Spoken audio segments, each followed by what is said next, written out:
Pare, porque você merece o melhor.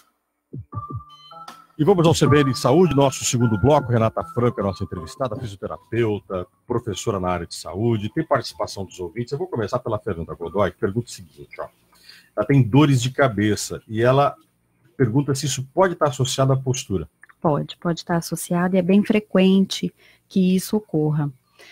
Muitas vezes a gente tem visto muito o pessoal usar muito smartphone, ou atuar de uma forma muito estática profissionalmente, né, passar muitas horas sentados, e aí a gente adota posturas de anteriorização da cabeça, modificação do ângulo do ombro, né, e isso gera uma tensão muito maior. Quando a gente anterioriza a cabeça, a gente tensiona muito a cervical, muito o pescoço, e isso contrai demais. Coloca a cabeça para frente. Exatamente. E isso faz com que contraia muito a musculatura, então dificulta toda a circulação, a condução nervosa fica diferente. Então toda essa conexão, ela é dificultada, né? Então a dinâmica, a biomecânica da coluna, ela é toda alterada. E isso interfere muito quando você não tem um relaxamento adequado dessa musculatura, né? Então, pode sim estar relacionado à dor de cabeça e é bem frequente que aconteça. Bom, falando de dor, o outro ouvinte é o Michel, ele fala sobre treino, né? Ele treina musculação. E ele sente o músculo do braço, fica pulsando, daquela pulsação independente lá, né? Ele fala que, inclusive, nesse momento que eu estou escrevendo para a gente, está sentindo isso, né? E ele disse que na quinta-feira, semana passada, ele treinou, fez uma série de treinamentos, né? Com bíceps, né? E no final de semana ele acabou forçando um pouco mais do que o normal, treinou um pouco mais. E ele está com dor lombar. Ele pergunta se uma coisa tem a ver com a outra, que esse excesso de exercício pode ter causado a dor lombar. Pode ter causado sim. A questão é que se ele se excedeu um pouco na atividade que ele está acostumado a praticar, ele exagerou um pouquinho, forçou um pouco mais, ele pode ter feito uma atividade compensando o movimento. E isso pode ter levado a uma compensação na coluna. Então, quando a gente trabalha com organização de postura, uma das nossas leis dentro dessa reeducação é que toda tentativa de correção gera uma compensação à distância, porque os músculos, eles trabalham em grupos. Então, quando um não está dando conta, o outro vai tentar se adequar para tentar organizar o corpo no espaço. Um tenta compensar o outro. Exatamente. E aí, isso daí pode ter acontecido com ele, né? Ele deve ter forçado muito o músculo, tanto que ele relata que estava pulsando, ele pode estar entrando no momento até de chegar a uma fadiga muscular. E aí é um problema também que ele vai perder um pouco daquele ganho que ele teve ao longo desse período, né? Até o músculo recuperar. E essa dor pode estar ligada, sim, porque a coluna lombar, ela vai tentar se estabilizar para compensar o movimento. E numa dessa forçou, na compensação, pode ter causado ali alguma alteração.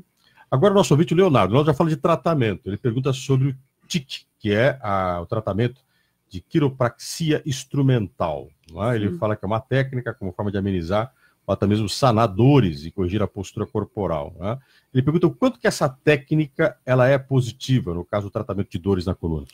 A TIC, ela veio de fora, foi trazida por um colega, um fisioterapeuta dos Estados Unidos, e ele trouxe como uma inovação mesmo para a nossa área, né? Aqui no Brasil ainda não é muito difundida, é a quiropraxia que a gente já conhece, porém é feita através de instrumentos.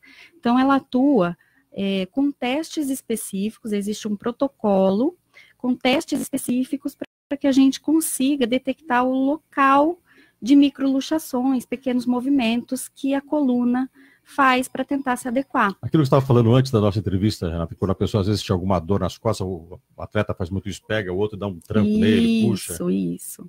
E aí você, em vez de fazer isso, você faz com esse equipamento. Faz através de um equipamento, é um equipamento de pressão rápida, né? E você vai ajustando pontos específicos. Então você pergunta para o corpo se existe algum problema e você vai tratando e já retestando para ver se esse problema foi corrigido ou não. Tem dado resultados muito bons, tanto para a reorganização da coluna mesmo, do alinhamento postural, e também com relação à dor. A gente tem tido resultados assim rápidos, né, que hoje tudo é rápido. Todo mundo querem que as coisas sejam rápidas. Exatamente. Né? A gente tem percebido que os resultados com a TIC tem atingido assim um nível de cura ou de alívio da dor muito mais rápido, né, do que outros tratamentos. Isso daí é uma tecnologia nova, uma ferramenta nova que veio para ajudar a auxiliar. Agora, falando de tratamentos mais, não vou dizer que tradicionais, mas a RPG, por exemplo, há mais de 10 anos, chegou no Brasil com muito peso, muita força. Ela ainda é um dos grandes meios de tratamento de dores. Sim. Também. Até quem pode fazer RPG? Todo mundo? A RPG, ela é global, né? É uma técnica que trabalha desde criança até idosos, todas as fases da vida e várias patologias. Então, existem poucas situações em que a gente não pode atuar com a reeducação postural. E isso é muito bom, porque a gente acaba trabalhando da cabeça aos pés, você atua com reequilíbrio de postura, reequilíbrio muscular mesmo, e você dá condições para o seu corpo trabalhar dentro de um alinhamento adequado.